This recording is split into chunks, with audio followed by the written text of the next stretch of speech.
শুরুতেই জানিয়ে দিব মার্কিন কোম্পানির তেলক্ষেত্রে ভয়াবহ ড্রোন হামলা। এরপর রয়েছে জোটে ভাঙন, ইসরায়েলে পতনের মুখে নেতানিয়াহুর সরকার। মার্কিন কোম্পানি তেলক্ষেত্রে ভয়াবহ ড্রোন হামলা। ইরাকের স্বায়ত্তশাসিত কুর্দিস্তান অঞ্চলে একটি মার্কিন মালিকানাধীন তেলক্ষেত্রে ভয়াবহ ড্রোন হামলা চালানো হয়েছে মঙ্গলবার 15 জুলাই সকালে। এই হামলা চালানো হয়। এই হামলার পর তেলক্ষেত্রে কার্যক্রম সাময়িকভাবে স্থগিত করতে বাধ্য হয়েছে মার্কিন ওই কোম্পানি। আরব নিউজের এক প্রতিবেদনে বলা হয়, কুর্দিস্তানের জ্বালানি অবকাঠামোকে লক্ষ্য করে সম্প্রতি একাধিক হামলার ঘটনা ঘটেছে। সর্বশেষ এই হামলাটি হয়েছে দুহক প্রদেশের সারসাং তেলক্ষেত্রে। কুর্দিস্তানের আঞ্চলিক সরকার এই হামলাকে সন্ত্রাসী কর্মকাণ্ড বলে অভিহিত করেছে। তারা বলেছে, কুর্দিস্তানের অন্যতম ভিত্তি এই তেলক্ষেত্র, যাকে উদ্দেশ্যপ্রণোদিতভাবে লক্ষ্যবস্তু বানানো হয়েছে। এই হামলার একদিন আগেই পার্শ্ববর্তী আরবিল প্রদেশের বিমানবন্দরে একই ধরনের ড্রোন হামলা হয়, যেখানে মার্কিন সেনা সদস্যরা অবস্থান করছিলেন। ওই ঘটনায়ও কুর্দিস্তানে নিরাপত্তা হুমকি বাড়তে থাকে। সারসাং তেলক্ষেত্র পরিচালনাকারী মার্কিন কোম্পানি HKN এনার্জি জানিয়েছে, স্থানীয় সময় সকাল 7টার দিকে তাদের একটি উৎপাদন স্থাপনায় বিস্ফোরণ ঘটে।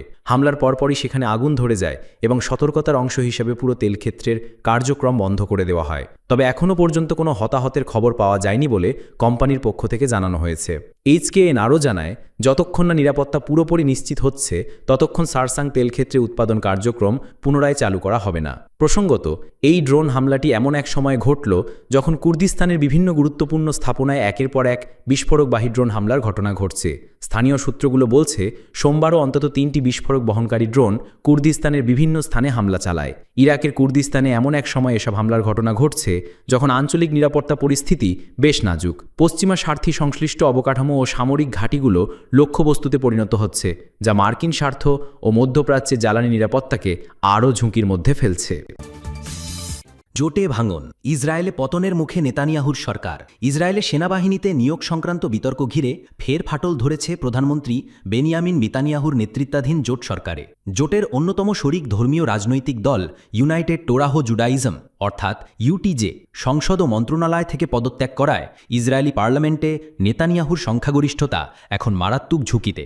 মঙ্গলবার 15 জুলাই ব্রিটিশ সংবাদ মাধ্যম রয়টার্স এক প্রতিবেদনে জানায়, UTJ দলের 6 সংসদ সদস্য ইতোমধ্যে পদত্যাগপত্র জমা দিয়েছেন, যা 48 ঘণ্টা পর কার্যকর হবে। তারা অভিযোগ করেছেন, সরকার আল্ট্রা অর্থোডক্স ধর্মীয় শিক্ষার্থীদের সেনাবাহিনী থেকে বাদ রাখার প্রতিশ্রুতি রাখতে ব্যর্থ হয়েছে, ফলে তারা জোটে থাকার যৌক্তিকতা হারিয়েছেন। এদিকে UTJের আরেক ঘনিষ্ঠ মিত্র শাস দলও জোট ছাড়তে পারে এমন গুঞ্জন ছড়িয়ে পড়েছে। এই দলটিও সরে গেলে নেতানিয়াহুর নেতৃত্বাধীন জোট সরকার সংসদে সংখ্যাগরিষ্ঠতা হারাবে।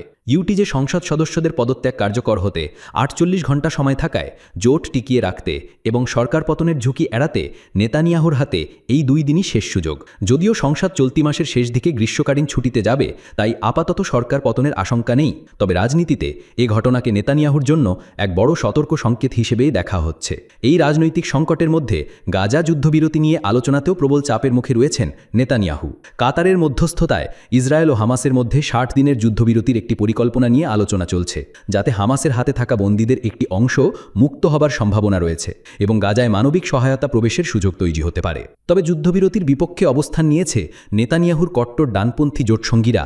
জাতীয় নিরাপত্তা মন্ত্রী ইতামার বেন গাভির এবং অর্থমন্ত্রী বেজানেল স্মোট্রিচ তারা যুদ্ধ চালিয়ে যাওয়ার পক্ষে থাকলেও মন্ত্রিসভায় যুদ্ধবিরতির পক্ষে প্রয়োজনীয় সমর্থন রয়েছে বলে জানিয়েছেন নেতানিয়াহুর ঘনিষ্ঠ সহযোগী টোপাজ লুক।